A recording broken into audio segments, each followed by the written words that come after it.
when I told my colleagues that I was having you on Collider Ladies Night, they sent me like a whole bunch of Agent Carter questions that I must ask you. We don't have time to get to all of them. So I chose one that I know means a lot to everybody out there who is a fan of the show.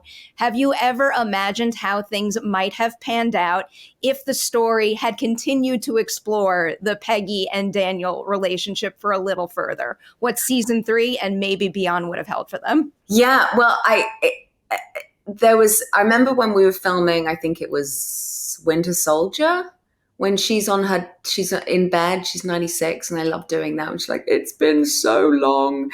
When I speak to Chris sometimes, he's like, it's been so long. He loves that. He loved that delivery. But I remember when I was filming it, there was a picture. The prop master had put a framed photograph on Peggy's bedside of Peggy with her husband and her children.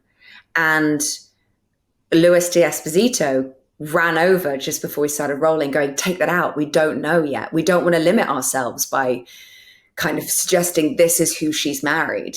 And so that was taken out. And I thought, oh, okay, that's really interesting. And so that I think what they're so good at is they're so good at giving the audience what they want and exceeding the expectations. And I think that's why they're always kind of aware of kind of just feeding the amount of information that the audience need to know to keep engaged, but also delighting them and surprising them with new information. So, I mean, I would hope, my hope is that tagline that I love that everyone quotes back to me, I know my value, anyone else's opinion doesn't really matter. What a great thing to be spreading, for particularly younger people watching that going, oh, you can be brilliant at your job and not get the credit that you deserve, but that doesn't stop you from cultivating a healthy sense of self-esteem.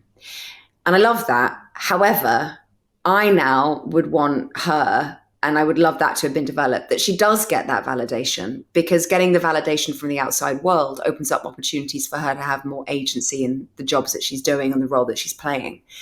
So I would hope that, the progression of her character just becomes someone who isn't sort of, oh, well, I'll fight the good fight from the office. And I know that I'm good. And going like, well, let's have that in more front and center now. And I think that seems to be what audiences are wanting from characters like her.